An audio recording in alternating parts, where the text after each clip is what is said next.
हम लोग अब जो करेंगे वो है कंडीशनल प्रोबेबिलिटी। तो आप मान लीजिए आपके पास दो इवेंट है ए और बी। ये जो इवेंट ऑकर कर रहा है, ये जो हैपन कर रहा है इवेंट, ये इस इवेंट का जो ऑकरेंस है ये एक दोनों के ऊपर डिपेंडेंट है।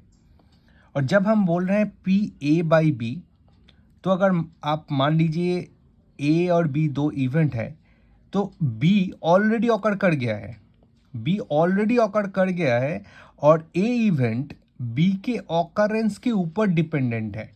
बी ऑलरेडी ऑकर कर गया है। इस सिचुएशन में ए ऑकर करने की प्रोबेबिलिटी क्या है?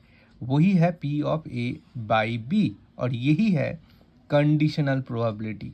मतलब ए और बी के जो ए और बी में एक रिलेशन है, एक डिपेंडेंसी है, और ये स्ट्रेट फॉरवर्ड नहीं है, ये एक कंडीशन है। ए के ऑकर करने का एक कंडीशन है कि बी पहले ऑकर करने चाहिए। तो इसीलिए इसको हम बोलते हैं कंडीशनल प्रोबेबिलिटी।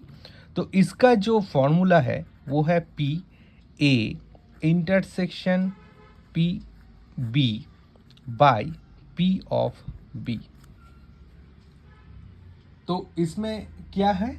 इसमें यह है कि ए और बी ये जो इवेंट है इसका जो ऑकरेंस का इंटरसेक्शन है वो पहले आपको निकल कैलकुलेट करना पड़ेगा।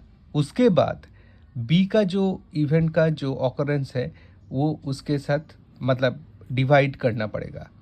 यही है P of A by B की जो फॉर्मूला। ना बहुत एक इंटरेस्टिंग चीज़ हम यहाँ पर सीखेंगे आज, वो है इंडिपेंडेंट इवेंट। इसका मतलब क्या होता है? मान लीजिए आपके पास ए और बी ये दो इवेंट हैं। कब ये इंडिपेंडेंट होगा? कब ये इंडिपेंडेंट होगा? तो अगर ए हैपन कर रहा है, ए ऑकर कर रहा है और ए बी के ऊपर डिपेंडेंट नहीं है, ये अगर होता है तो ही ये इंडिपेंडेंट होगा। इनफैक्ट वाइसी वर्सा नहीं, मैं कहूँगा उल्टा भी सही है। मतलब ए ऑकर नहीं कर रहा है, ये ऑकर नहीं कर रहा है, वो भी बी के नॉन ऑकर करने को इन्फ्लुएंस नहीं कर सकता है। मतलब अगर हम लोग कहेंगे तो ऐसे भी कह सकते हैं कि मान लीजिए the probability of occurrence and non occurrence of events are not associated with each other. Occurrence और नॉन ऑकरेंस कोई भी एक अन्य को इन्फ्लुएंस नहीं करेगा, तभी वो दो इवेंट को इंडिपेंडेंट इवेंट कहला जाएगा।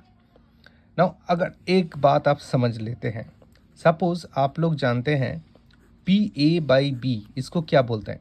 इसको हम बोलते हैं कंडीशनल प्रोबेबिलिटी।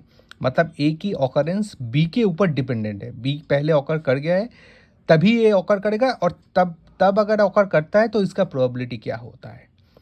तो अगर आप बोलते हैं कि ए और बी ये दोनों इंडिपेंडेंट इवेंट है तो इसका तो कोई मतलब ही नहीं रहेगा, राइट? मतलब ए का ऑकरेंस बी के ऊपर डिपेंड ही नहीं करेगा, right? So that means basically it is P A, because A का ऑकरेंस इंडिपेंडेंट है, ए का ऑकरेंस इंडिपेंडेंट है, सो इसका मतलब है पी ए।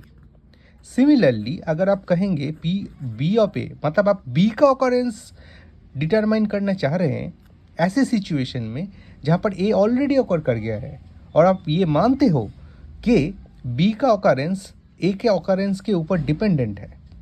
लेकिन अगर ए और बी इंडिपेंडेंट इवेंट है भैया, तो बी का ऑकरेंस ए के ऊपर निर्भर नहीं करेगा, राइट?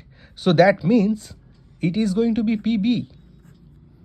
यही फांडा आपको मतलब मिल लेना चाहिए। अगर आप इस फ्रेम से, इस वाला चीज़ से अगर आप ये निकालते हो कि यहाँ पर आप फॉर्मूला पुट करते हो तो क्या होगा? P of A intersection B divided by P of B, और यहाँ पर आपका है P of A. So that means P of A union B is basically P of A into P of B. देखिए ये जो चीज़ है यही आपको बोलता है, अगर ये चीज़ होता है तो आप बोल सकते हो कि ए और B both are independent event. और सेम चीज़ आप यहाँ से भी निकाल सकते हो। ये इसका मतलब है क्या, P of B inter union A intersection A divided by P of A, लेकिन यहाँ पर है P of B, so that means P of B union A is equal to P of B into P of A. सो ये दोनों actually एक ही है। सो इसीलिए आप बोल सकते हो कि ए और बी इंडिपेंडेंट तभी होगा जब ये वाला फॉर्मेट आपको आ जाएगा, सेटिस्फाई करेगा। P of A union B is equal to P of A into P of B. Thank you.